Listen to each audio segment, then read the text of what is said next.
तो हम निकालने जा रहे हैं डोमेन और रेंज। ठीक है, एक बड़ा सा वीडियो बनाया, उसे ज़रूर देखना आप। ठीक है, क्योंकि उसमें मैंने इस क्वेश्चन के साथ साथ थोड़ा सा एक्सप्लेन भी किया है।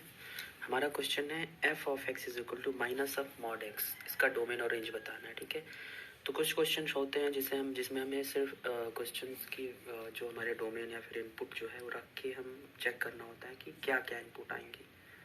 सभी क्वेश्चंस के अलग होते हैं। ये सिंपल सिर्फ x दिया है, इसका कोई सॉल्यूशन नहीं है हमारे पास। x plus 4 x minus 3 x square root of x minus 4 का होल स्क्वायर कुछ इस तरह का दिया होता तो हम सॉल्व करते।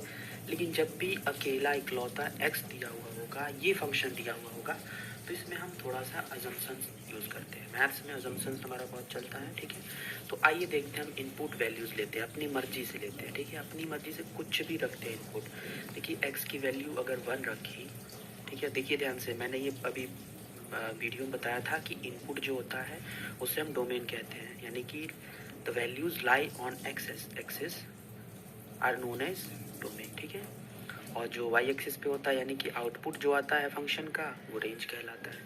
हमारा जो फंक्शन है, फंक्शन एक तरह का मशीन होता है। ये हमारा मशीन है, इसमें कुछ इनपुट डाला तो कुछ ना कुछ आउटपुट जरूर आएगा। जैसे अगर आपने चटनी बनानी है तो मिक्सी में क्या डालते हैं, मिर्ची अदरक वगैरह पुदीना डालते हैं।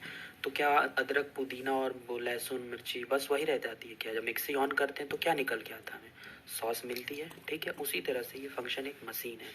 इस मशीन में आप कुछ इनपुट डालोगे तो ये आउटपुट कुछ ना कुछ देगा। हो सकता है वही वैल्यू दे दे, हो सकता है अलग दे दे, लेकिन कुछ ना कुछ देगा, थोड़ा सा डिफरेंट देगा।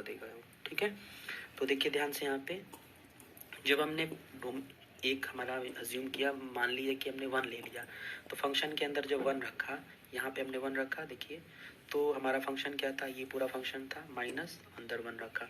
तो ओवरऑल सॉल्व करने के बाद से 1 आया। ये माइनस जो है ये बाहर का माइनस है, इसलिए माइनस लगाया। ठीक है, अब 2.3 लिया तो फंक्शन के अंदर 2.3 रखा, तो माइनस ये हमारा क्या था, क्वेश्चन का था, अंदर हमने 2.3 रखा, तो अंदर 2.3 का 2.3 आएगा, ये माइनस बाहर वाला यहाँ लग गया। ठीक है, अब हमने x की वैल्यू अगर 8 ली, देखिए हम अपनी मर्जी से कुछ भी लेते चले जा रहे हैं। ठीक है, तो 8 रखा तो माइनस का, ये फंक्शन हमारे अंदर 8 रखा तो माइनस 8 आ गया। ये माइनस हमारा क्या है, क्वेश्चन का माइनस है। अब देखिए आगे थोड़ा सा ट्विस्ट आ रहा है।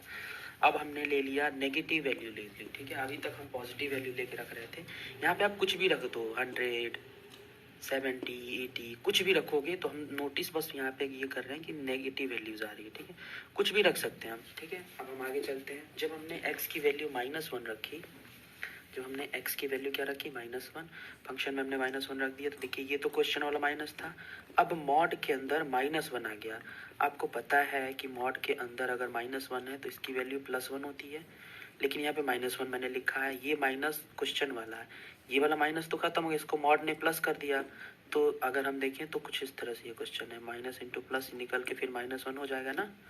ठीक है, उसी तरह से x की वैल्यू अगर -30 ली तो फंक्शन में -30 रखा तो -30 हमारा +30 हो जाएगा, लेकिन ये माइनस क्वेश्चन वाला है, ये हमारा आगे आ जाएगा। ठीक है, इन द सेम वे थोड़ा सा हम और आगे चलते हैं। जब हमने 0 लिया तो 0 रखने के बाद 0 हमारा पॉजिटिव नेगेटिव कुछ नहीं होता, ये एक तरह से न्यूट्रल वैल्यू की तरह इंक्लूड करी जाती है। ठीक है, ये ज़रूरत पड़ने पे पॉजिटिव भी मान लिया जाता है, नेगेटिव भी मान लिया जाता है। ठीक है, अगर कोई पूछे बताओ 0 पॉजिटिव है या नेगेटिव है, तो आप वहाँ पे ये कहोगे कि अकॉर्डिंग टू सिचुएशन हम 0 को नेगेटिव भी ले सकते हैं, पॉजिटिव भी ले सकते हैं। ठीक है, या फिर न्यूट्रलाइज भी मान लेते हैं।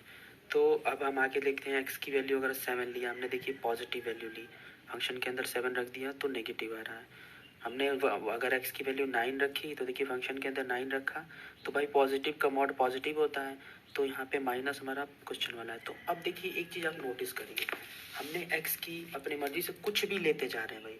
1 लिया, 2.3 लिया, किसी का मन किया 8, किसी का मन किया 17 ले लिया, कुछ भी लिए जा रहे हैं, यानी कि x की पूरी वैल्यूज ले लेने पे हमें कोई प्रॉब्लम तो नहीं आ रही ना।